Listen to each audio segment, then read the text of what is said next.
말씀 이사야서 9장 6절 그리고 이사야서 40장 1절하고 11절입니다. 제가 봉독해 올립니다. 이는 한 아기가 우리에게 낳고 한 아들을 우리에게 주신 바 되었는데 그의 어깨에는 정사를 메었고 그의 이름은 기묘자라 모사라 전능하신 하나님이라 영존하시는 아버지라 평강의 왕이라 할 것임이라. 아멘. 40장 1절과 11절입니다. 너희의 하나님이 이르시되 너희는 위로하라 내 백성을 위로하라. 너희는 예루살렘의 마음에 닿도록 말하며 그것에게 외치라. 그 노역의 때가 끝났고 그 죄악의 사함을 받았느니라. 그의 모든 일 죄로 말미암아 여호와의 손에서 벌을 배나 받았느니라 할지니라 하시니라. 외치는 자의 소리여 이르되 너희는 광야에서 여호와의 길을 예비하라. 사막에서 우리 하나님의 대로를 평탄케 하라.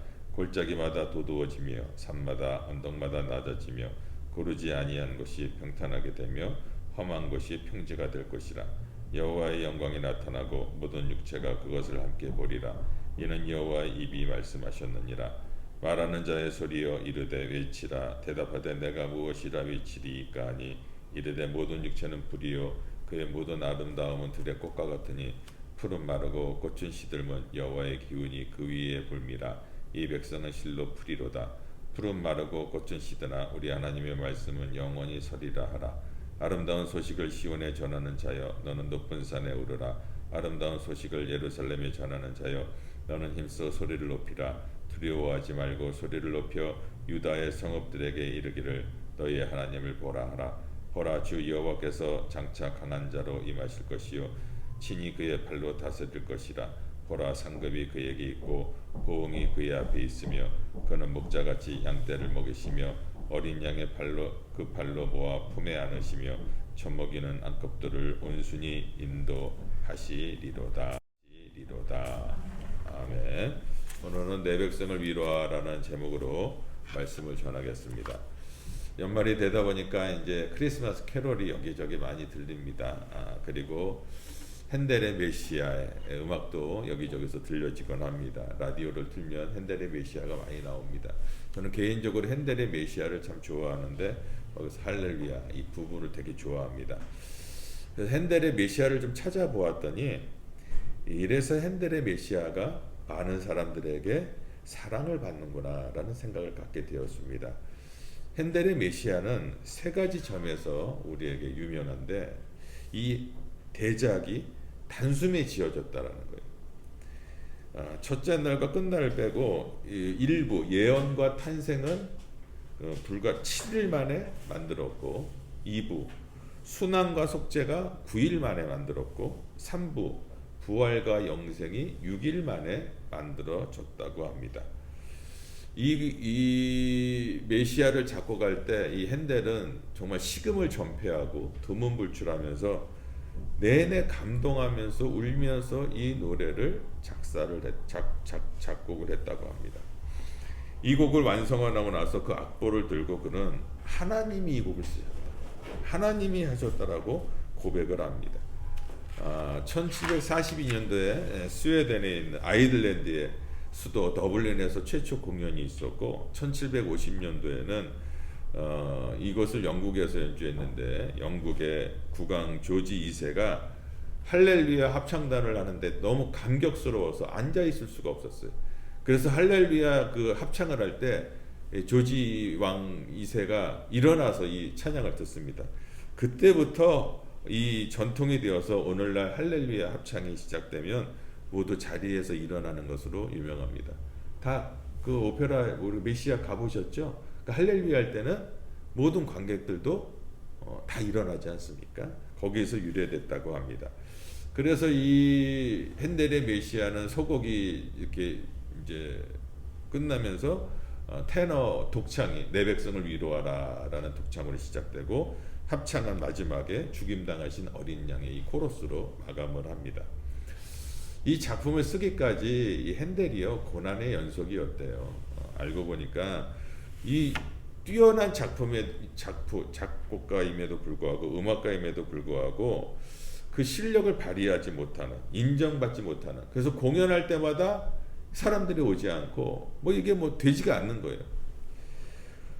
실패를 거듭합니다. 56세가 되었을 때 그가 이제 작곡가로서 자기는 모든 걸 다 내려놓고 인생에 포기하는 단계에 도달했습니다. 그래서 56세에 은퇴를 결심하는데 몸도 좀 안 좋아졌어요. 반쪽이 몸이 안 좋아지고 돈도 다 잃고 그리고 빚쟁이들이 감옥에 쳐넣겠다 막 이러고 있는 상황에서 한 친구가 찾아왔는데 그가 크리스찬이었습니다. 찰스 제니스라는 사람이 와서 핸델에게 이 성경을 선물합니다. 그리고 성경을 선물하면서 이 말씀의 주인이 자네를 다시 일으켜 세울 수가 있을 것이야 라면서 성경을 주고 핸델이 이 말씀을 읽으면서 말씀 가운데 푹 빠지기 시작합니다. 그러면서 이 말씀의 주인공이신 하나님께서 핸델을 일으키시는데 그래서 이 놀라운 노래를 작곡하게 됩니다. 24일 동안 아주 그냥 침식을 잃어버리고 그냥 하나님의 영광을 바라보면서 작곡에 몰두했는데 24일 만에 이 메시아가 완성되었습니다. 불후의 명작이 바로 핸델의 메시아입니다. 여러분, 하나님은 위로의 하나님이십니다. 하나님은 핸델을 위로했고 그 핸델을 위로했던 하나님께서 오늘 저와 여러분을 위로하십니다. 그리고 위로를 받은 저와 여러분은 핸델처럼 위대한 일을 감당하게 될 줄 여러분 믿으시기 바랍니다. 아멘. 바울도요 이 위로의 하나님을 알고 계셨어요. 그는 고린도 교회 두 번째 쓴 편지에 고린도 후서겠죠. 1장 3절 4절에 그는 우리 주 예수 그리스도의 하나님이시요 자비의 아버지시요 모든 위로의 하나님이시며 우리의 모든 환난 중에서 우리를 위로하사 우리로 하여금 하나님께 받는 위로로서 모든 환난 중에 있는 자들을 능히 위로하게 하시는 이시로다. 계속 위로의 하나님을 얘기하죠. 바울이 위로를 받지 않았으면 이 위로를 어떻게 전하겠습니까? 바울은 예수 그리스도를 믿음으로 말미암아 많은 환난을 받았어요. 예수를 믿는으로 말미암아 사람들에게 멸시를 당하고 감옥에 갇히고 돌에 맞기도 하고 하여튼 온갖 고생을 다 했어요. 그렇게 고생할 때마다 어떤 하나님을 만났어요? 위로의 하나님을 만나게 됩니다. 그래서 너는 늘 자기의 곁에 서서 위로해 주시고 말씀해 주시는 하나님에 대해서 얘기합니다. 사도행전 23장 11절에 그날 밤에 주께서 바울 곁에 서서 이르시되 주님께서는 늘 바울과 함께 있으면서 늘 같이 말씀해 주셨다라는 거예요. 사도행전 27장 23절 24절에 보면 내가 섬기는 하나님의 사자가 어젯밤에 내 곁에 서서 말하되 바울아 두려워하지 말라 내가 가이사 앞에 서야겠고 하나님께서 너의 모든 것들을 다 책임져 주시겠다고 하나님께서 곁에 서서 계속적으로 말씀해 주시고 있다라는 거예요.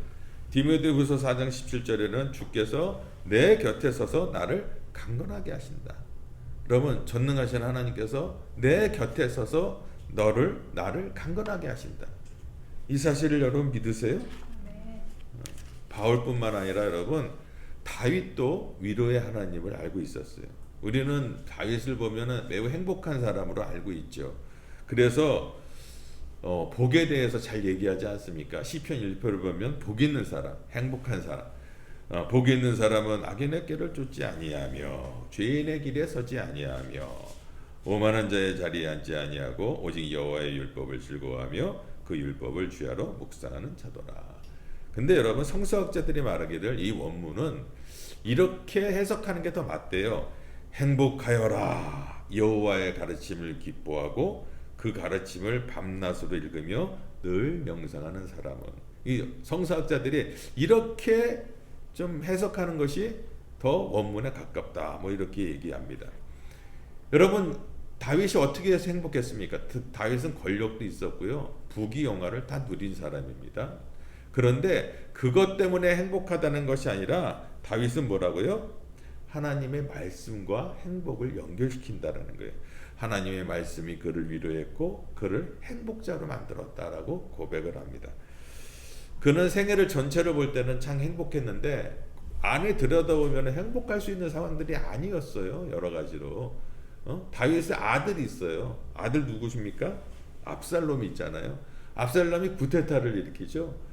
그래서 아버지를 죽이려고 하는데 다윗이 힘이 있음에도 불구하고 아들하고 어떻게 싸웁니까? 그냥 아들을 뒤로하고 그냥 도망가 버리죠. 그래서 사람들이 어떠합니까?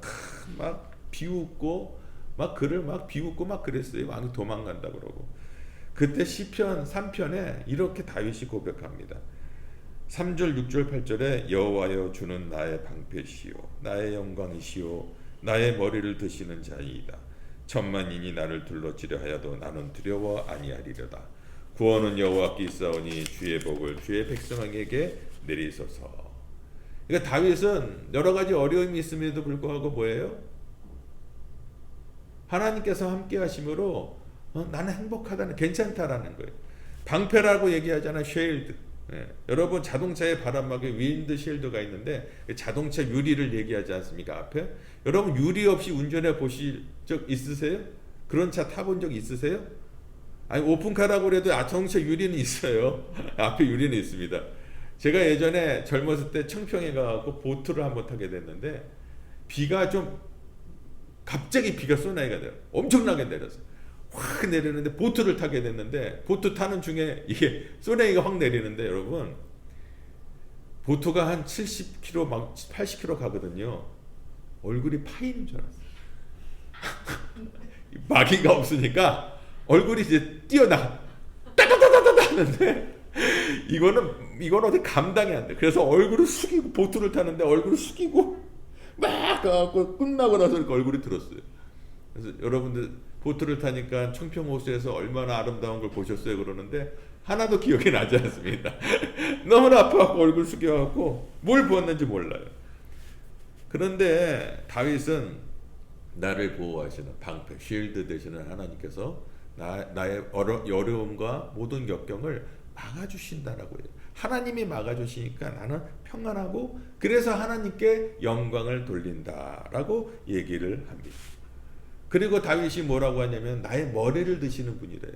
여러분 너무 마음이 상하고 너무 마음이 아프고 내가 너무 수치를 당해서 머리를 들 수 없을 때 그 머리를 들어주시는 분이 하나님이시다. 여러분 이런 하나님을 알고 계시면 얼마나 행복합니까? 이런 하나님을 자기 기업으로 삼고 살아가는 사람은 참 얼마나 부유한 사람이에요. 그래서 바울은 하나님께서 늘 내 곁에 계시고 다윗은 그가 내 머리를 들어주신다.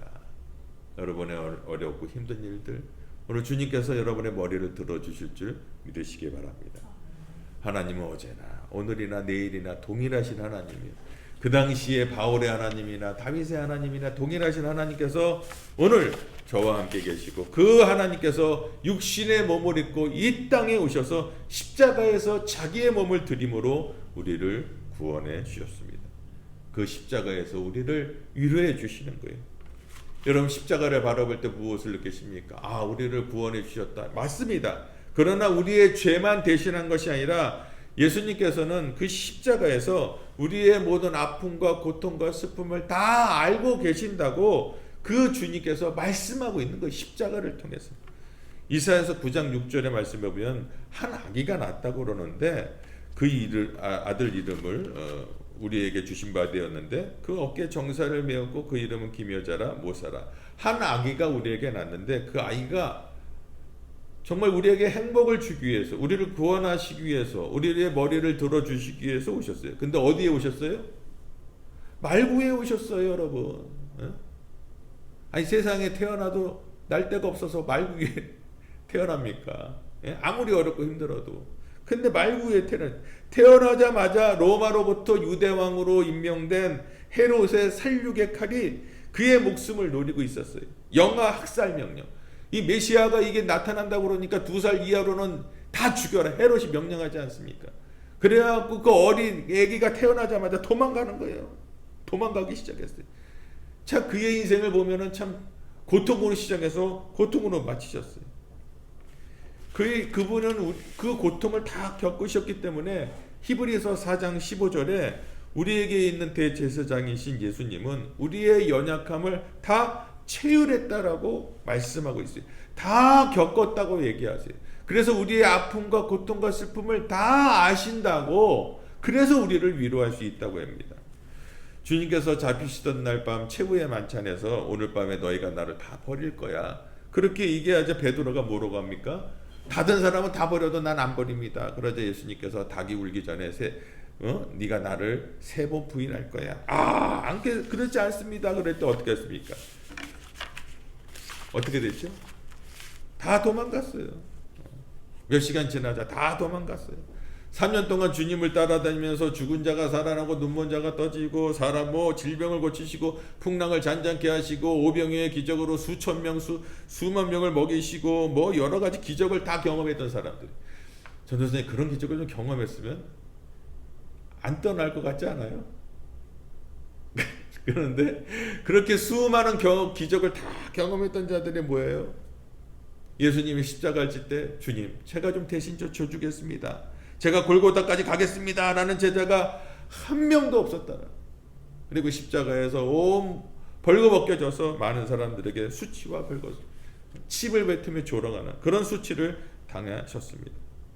그래서 예수님께서 말씀하시기를 내가 이 모든 것들을 채우렸기 때문에 고통과 절망과 수치와 절망을 다 경험했기 때문에 이제 십자가의 은혜의 보좌 앞에 나오라. 내가 너희를 위로하겠다라는 고통을 받으셨기에 내 고통을 아시고 낙심을 경험하셨기 때문에 낙심을 아시고 절망해 보시기 때문에 절망을 아시고 오해를 받으시기 때문에 오해를 이해하시고 슬픔을 당했기 때문에 내 슬픔을 아시고 배반을 당했기 때문에 쓰라림을 아시는 거예요.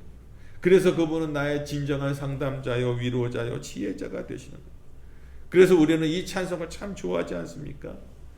죄짐 맡은 우리 구주 어찌 좋은 친구인지 걱정 근심 무거운지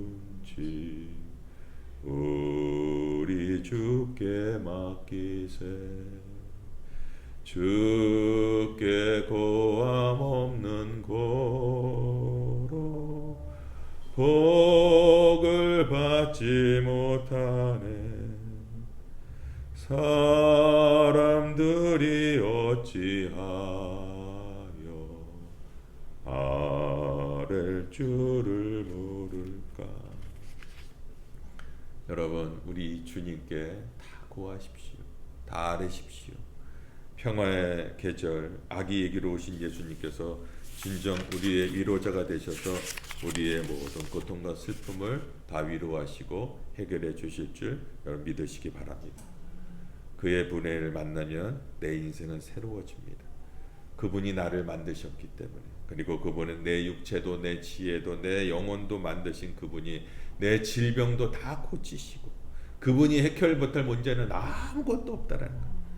아픔도 고통도 좌절도 그분이 나를 다 고칠 수 있다라는 거예요. 이 대강절 기간에 이 예수님 꼭 만나셔서 위로받으시고 모든 문제가 해결되시기를 주의 이름으로 축원합니다.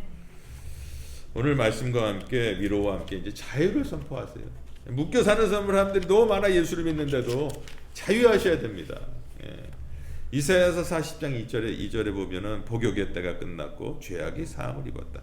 그러니까 너희의 복역의 때가 끝났대. 너희의 죄악이 사함을 다 끝났다는 거예요.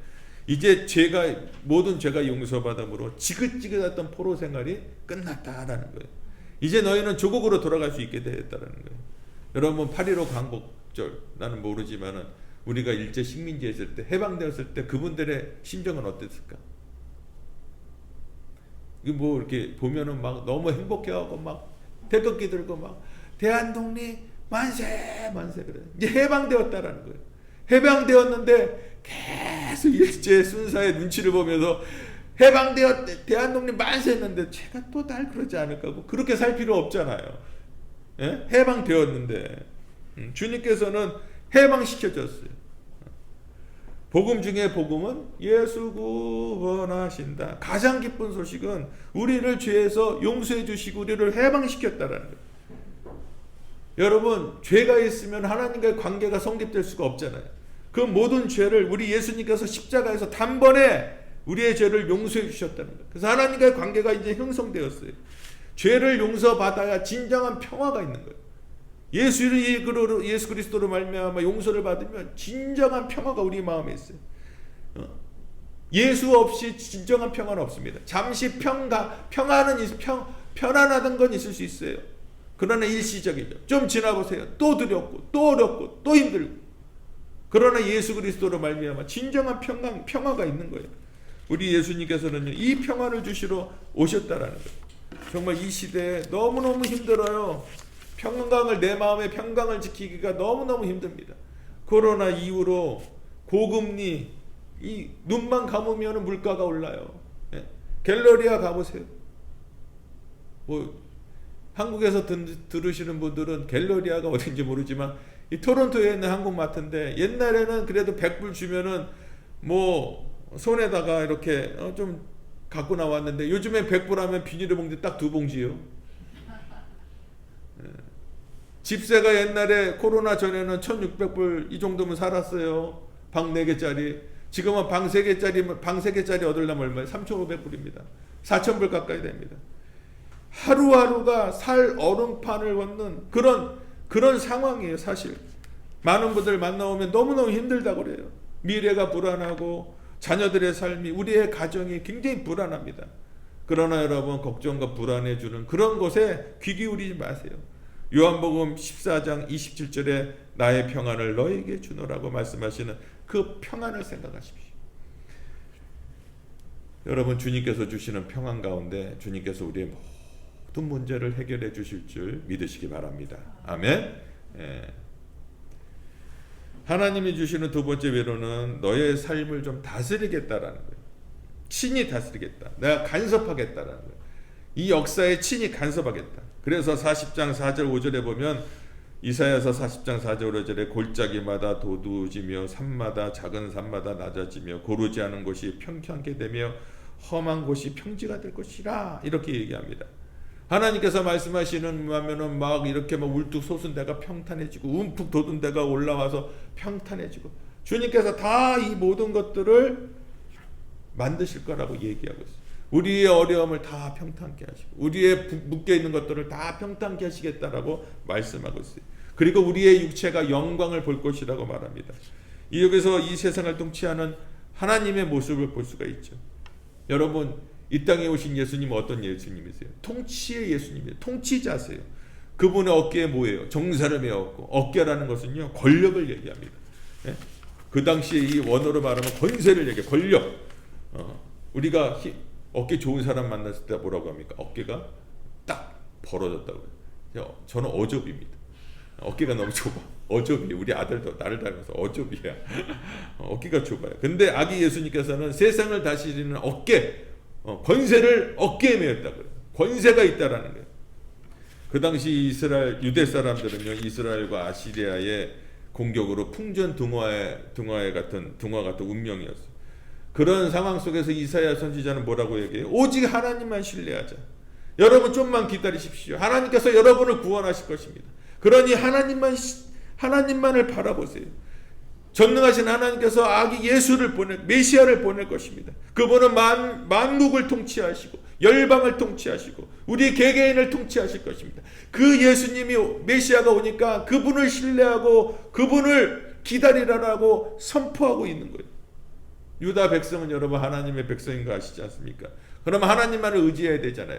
근데 구약에 보면 어떻습니까? 하나님만을 의지한다고 얘기해놓고 무슨 일만 있으면 늘 사람 의지하고 그냥 앞에 있는 거 유지하고 그냥 이런 방법 저런 생각하면서 근심과 두려움에 빠졌던 백성들이 유대인들입니다. 그 당시에 이사야가 말씀을 선포할 때 이런 역사적 배경이 있었어요. 오늘 여러분 어떻습니까? 우리도 예수님 믿는 사람이죠. 하나님 믿는 사람인데 우리는 어떻습니까? 이사야의 그 말씀이 우리에게 들려지고 걱정하지 말아라. 다시 오실 예수님인데 우리가 늘 걱정하고 산다면 이 말씀이 우리에게 전해지는 거예요. 이사야는 유다 백성을 향해서 하나님을 신뢰하라고, 메시아를 보낼 테니 그분이 바로 통치자로 오실 것이다. 이게 이사야 선지자의 예언입니다. 우리 예수님은 다시 오신다고 계시록에 써놓지 않았습니까? 다시 오실 예수님, 그 통치자 예수님께서 이 땅에 오셔서 지금 통치하시고 지금도 통치하고 계시지 않습니까? 아멘. 그러니 여러분, 진정한 왕, 우리를 통치하실 그 왕이 오셨다라는 것을 여러분 감사하게 생각하고 그 주님과 함께 동행해서 승리하는 저와 여러분의 삶이 되기를 주의 이름으로 축원합니다. 이게 캐나다가 영국의 지배를 받았었잖아요. 그래서 영국에 흔적들이 많이 있는데 영국의 여왕 중에 빅토리아 여왕은 신앙이 참 좋았고 그리고 선정을 아주 나라를 잘 이끌었던 여왕이라고 합니다. 근데 이렇게 하려면 소통을 잘해야 돼요. 그래서 이 여왕은 항상 궁 밖으로 나가서 시민들과 사귀고 시민들과 얘기하기를 그렇게 대화하기를 즐겼다고 합니다. 어느 날 한 과부의 집을 찾아갔는데 이 과부도 믿음이 참 좋았대요. 그래서 이 여왕하고 과부하고 하나님에 대해서 예수님에 대해서 계속 얘기를 하고 있었대요. 그러면서 이 빅토리아 여왕이 이 과부에게 물었대요.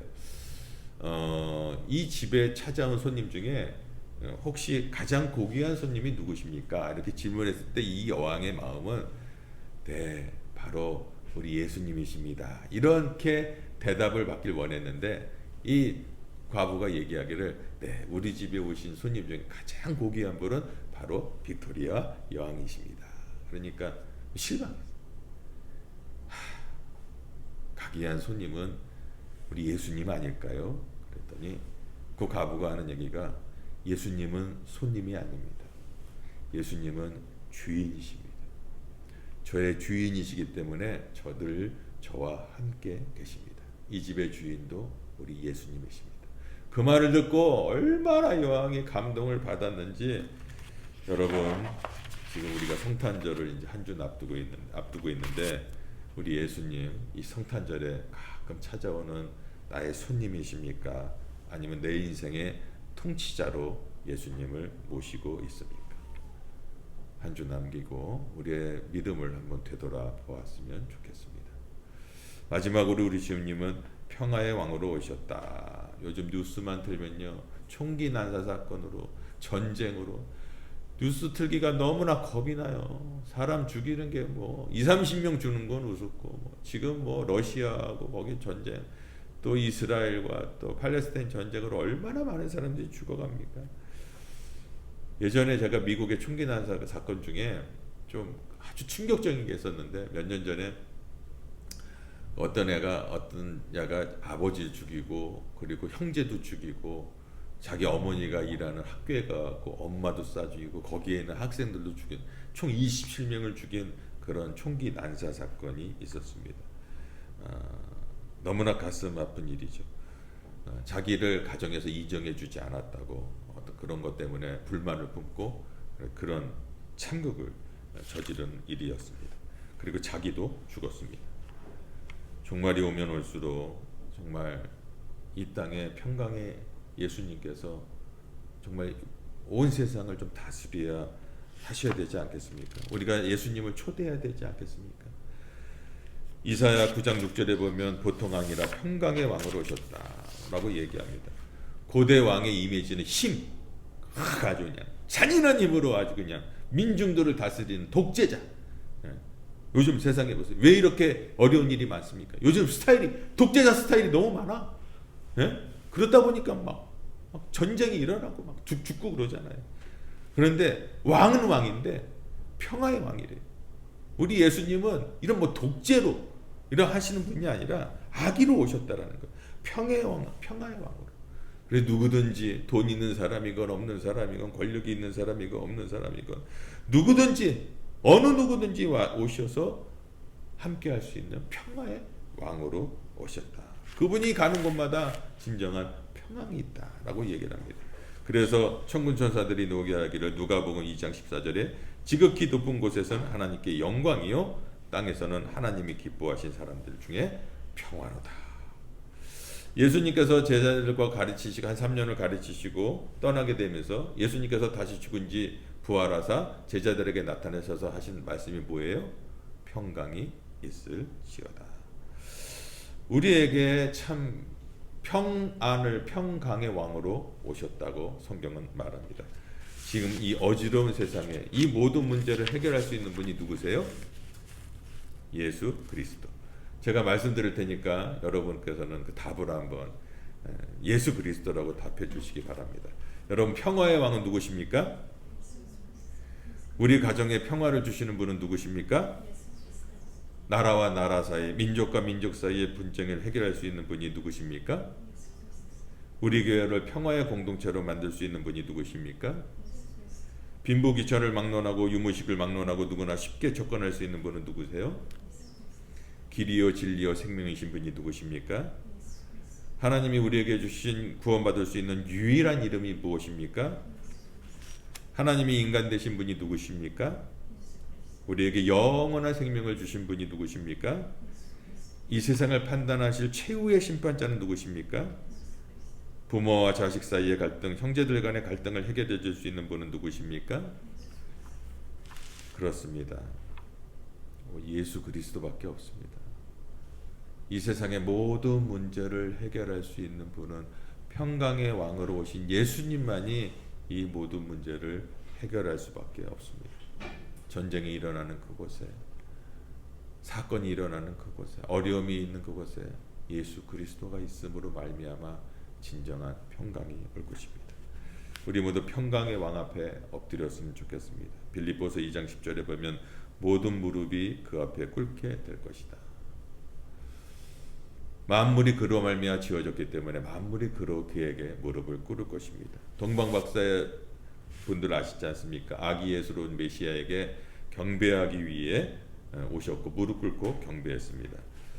여러분, 동방박사가 엎드리면 코다할 곳이 있는 것이 아니라 페르시아에서 왔어요. 그게 얼마나 떨어졌냐면 2,500km 정도. 여러분, 사막을 2,500km 떨어진 것을 온다고 그러면 생명을 걸고 온 겁니다. 생업을 포기하고 온 겁니다. 오다가 강도를 만나서 어떤 일을 당할지도 모릅니다. 그런데 그들이 왔다라는 거예요. 목숨을 걸고 왔어요. 무슨 이유로요? 메시아인 아기 예수 탄생을 축하하고 그분께 경배하기 위해서 목숨을 걸고 왔다라는 거예요. 우리는 동방박사에게 주님께 경배드리기 위해서 목숨을 걸고 먼 길로 달려온 그 자세를 배워야 합니다. 여러분, 우리가 목숨 걸고 주님 만나겠다고 하면 은혜 받지 말라고 해도 은혜를 받을 줄 믿으시기 바랍니다. 목숨 걸고 주님께 나와 경배하면 주님께서 그 우리의 예배를 기뻐 받아주신다는 거예요. 경배가 무엇입니까? 예배입니다. 예배에 목숨을 걸어야 됩니다. 어떤 희생을 치더라도 나는 예배를 통해서 꼭 하나님을 만나야겠다라고 결심해야 됩니다.